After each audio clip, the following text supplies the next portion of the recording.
Hello' everyone, মোৰ অন্য এটি ভিডিঅ'লৈ স্বাগতম জনাইছোঁ। এতিয়া গৈ আছোঁ ঘৰলৈ। আৰু যিহেতু কালি মই বহুতৰ ঘৰলৈ গৈছিলোঁ, আমি তিনিটাই ধুনীয়াকৈ ভাত এসাঁজ খাবলৈ কেকাইদাহঁত দিছিলে। সেয়ে ৰাতিপুৱাই জলপান কৰি তিনিটাই ওলাই আহিলোঁ ঘৰলৈ বুলি। আহোঁতে আকৌ তেল ডিপুত সোমালোঁ তেল ল'বলৈ। তাৰপিছত আকৌ ঘৰলৈ গৈ আছোঁ আৰু ধুনীয়াকৈ। ৰাস্তাত এই দুটাৰ ভনীয়েক আৰু ককায়েকৰ চুপতি দেখিছেনে?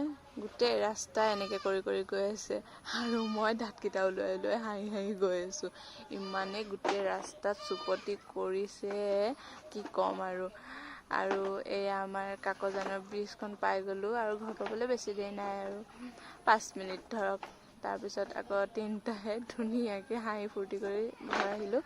ঘৰ আহি এওঁ আকৌ কামলৈ যাব আছিলে, সেইকাৰণে আমাক ক'লে তুমি ইয়াৰ পৰা যোৱাগৈ বুলি। ধুনীয়াকৈ বেগটো লৈ মেলি যাব লৈছোঁ আৰু তেওঁ আকৌ পিছপিনৰ পৰা কৈ আছে কথা এটা শুনা। তাৰপিছত মই ক'লোঁ কি কথা, তুমি এনেকৈ চিঞৰি কোৱা। নাই তুমি কাণে কাণে শুনা, এনেকৈ কৈছে।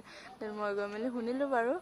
তাৰপিছত তেওঁক বাই বাই দি মেলি পঠিয়ালোঁ। তাৰপিছত আমি ঘৰলৈ গৈ আছোঁ আৰু এয়া মোৰ মুখখন দেখি গম পাইছে না কেনেকুৱা বোকা। তাৰপিছত আহি মায়ে মাৰিব ধৰিলে, ইমান দেৰিকৈ আহিছনে কৈ মাৰিছে। তাৰপিছত গৈয়ে মোৰ ৰুমটোৰ অৱস্থা চাওক। এই অৱস্থা মোৰ ৰুমত, মোৰ ক'ৰবালৈ গ'লে এনেকৈয়ে হয়, মোৰ ৰুমৰ অৱস্থা বহুত বেয়া হৈ যায়। তাৰপিছত ধুনীয়াকৈ ফটাফট সেইখিনি চিজিল কৰি ধুনীয়াকৈ ৰুমটো সজাই ল'লোঁ। আজিলৈ ইমানে। আশা কৰোঁ আপোনালোকে মোক মৰম দিব।